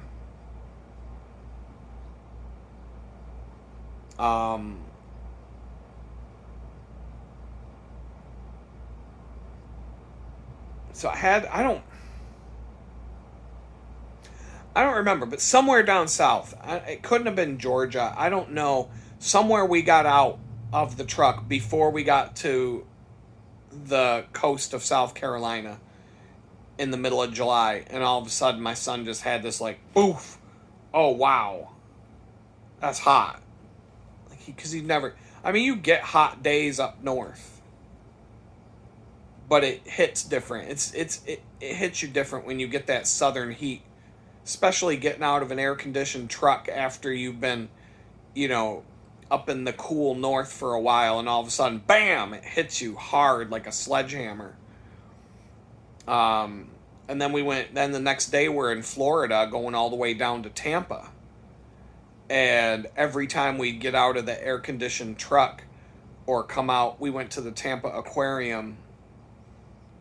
And then other than that, we were outside the whole time. But we were swimming in ice-cold waters in a lot of different places. So we were getting that mix. But our campsite was on a beach in Florida, Fernandina Beach. We were camping there for like 3 or 4 days, just chilling. And it was hot. Florida, July. And we weren't swimming the whole time. We were swimming enough to enjoy that, but we went and toured this old Civil War fort, and it was like, I could tell that he thought it was cool, but the whole time my son's just like in this daze of like, holy fuck. Like, that's the first thing he told his mom when he came home from this trip, was how hot it was. Like, and he was out of it. Like, there were a number of times where he was just like out of it. But he's a tough kid, so we still had a really fun time. Plus we were doing so much stuff all the time. We were just doing things. So there was a lot of just exhaustion there. But usually up north, even during the day, like up in Jamestown, it can be 90 to 100 degrees up there, but at night it cools off. In Florida, at night it doesn't. And so that's hard to get used to. Um, but the thing about that trip, when we had to pack to start driving home, we normally, to tear down my campsite would have taken about an hour or two. It took like 4 or 5 hours to tear the campsite down and get everything packed and ready to go, because of how hot it was and how many breaks I had to take. But I still did it. That's the point. I didn't mind being out there. I enjoyed it. The heat will knock you out. It will make things harder. It will not stop me from doing it. Winter, fuck that. I'm staying indoors. Winter will stop me from doing things. The heat will never stop me. That's the difference. It could never be too hot in Houston for me to go on a bicycle ride. It could be 110 degrees and I'll do it. But I won't enjoy it as much as I would if it was 90 or 85. But I don't care about the heat. People say I'm going to. I know what I've been. It's not like I've never done this shit before. It's just on a 100-degree day in Houston in the middle of July to go to the bakery and back. Number one, it'll be in the morning and it'll be in the afternoon. But even if I had to go somewhere in the middle of the day, like I have a job interview or whatever, I'm just going to take a towel and some dry clothes. Instead of taking a set of dry clothes, I'm going to take a set of dry clothes and a towel, because I'm going to be soaked. Sweat-wise, I'm going to be soaked. But I'll do it. I don't know. Everybody's got their opinion about, oh, you've never experienced that shit. I have. I've lived outdoors in it. Go to Florida in the middle of July and spend 10 days without going indoors.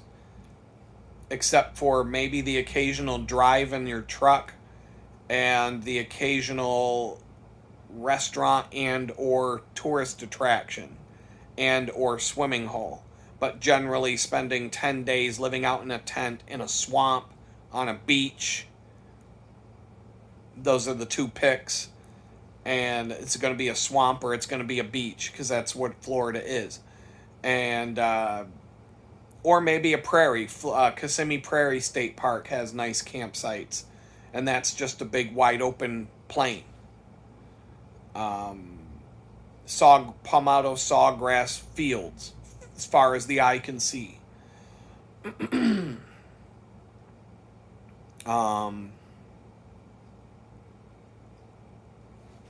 don't know. I've done it. Like, I know what I'm in for. I've been here. I've not Houston, but I've been to the Keys. I've been to the hot places in the summer. It is what it is. I'm already starting to acclimatize to Houston, because temperatures that normally didn't bother me I'm starting to be a pussy already, a southern pussy, because it'll be like 60 degrees out when I'm about to ride my bicycle to work, and I'll be like, "Ooh, it's 60 out. I'm gonna have to put on a sweater." I would never do that in New York. 60 degrees. I would never dream of putting on long sleeves. 60 degrees in New York. That's like, oh my God, it's a heat wave. Now it's like, oh my God, 60. So I already know I'm going to be one of these old people that live in Florida where 70 degrees is so cold that you have to wear a coat. I'll be wearing a coat when it's 70 degrees out at some point. You watch. It won't even take that long probably, because I hate the cold so much. My son, I don't know.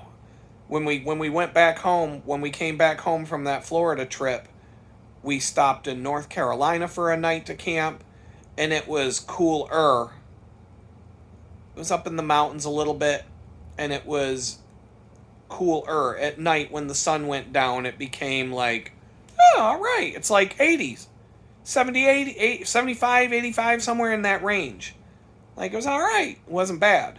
It's compared to like 95 at midnight in Florida. And then the next night we camped in the mountains of West Virginia, and it was freezing. It was like 45 degrees that night, and he was like, he comes out of the Jeep, or he comes out of the pickup truck with a pair of jeans on and a hoodie, and he's all running around, and he's like, I'm back! Like, he was so happy to be walking around in a hoodie and jeans, and it was like 45, 50 degrees. You could see your freaking breath coming out of your mouth, because the mountains get cold in the summer. Those mountains up, the mountains in Pennsylvania, West Virginia, especially up in New York and Vermont and New Hampshire and all that, up in those states, it can fucking snow in the middle of summer. But in the West Virginia, it can get cold on, it could be 90 degrees up in those mountains. It could be hot as hell. But typically it cools off at night. In this particular night, it was cold. It was like 45, 50 degrees, maybe 50s, I don't know, but it was down there. It was cold. I was wearing a sweater. And but my son was loving it. He was so happy that because it was like air conditioning after 10 days in the Florida heat, living outdoors. It was like the best thing that ever happened. So I don't know.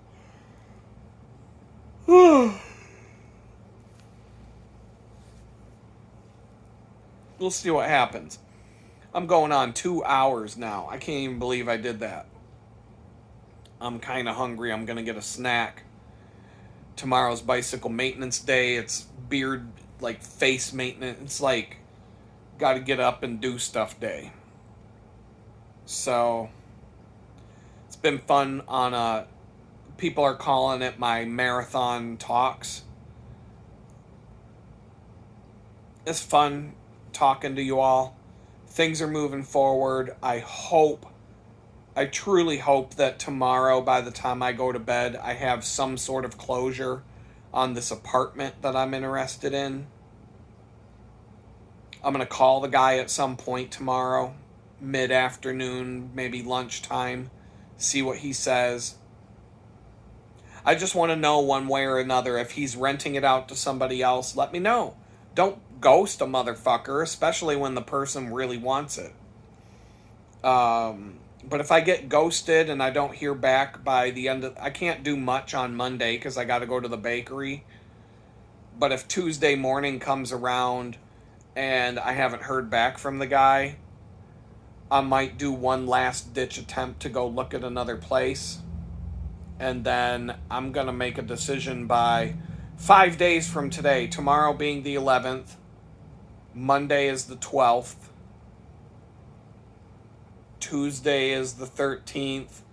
Wednesday is the 14th. By Thursday, I'm making a decision on which place it's going to be. And if it ends up being the one that I like the least, it is what it is. It's a step up from this, but I'm really hoping I get the good one. But we'll see. I could use a break. I could use something going my way for once. But, also at the same time, if I don't get the one that I want, there could be a good reason for that. Maybe the landlord's an asshole. And I wouldn't find that out until after moving in. But, any of them can be an asshole. Any of them could be good. So I just look at the quality of the work that was done on the place and how well it was maintained. And, there were some things that there were some good and bad about it. It wasn't perfect, but it definitely, the guy cares about his place. You can tell the guy's going to fix something if it breaks. You're not going to go 3 months without hot water at a place like that. This place, the first time I sat in here and looked at it, it matches right up with not having hot water for 3 months. It didn't surprise me that this dingbat didn't fix the fucking hot water for 3 months just based on looking at the place the first time I looked at it. I was hoping that he would be better than that, but he's not. So there's some other shit going on with that dude. He's just one thing after the next. I'm going to do this. I'm going to do that. I'm going to do this. I'm going to do that. And it never gets done. So anyway, I'm going to let you all go. It's 2 hours. It's a marathon video. We'll talk again. Peace out.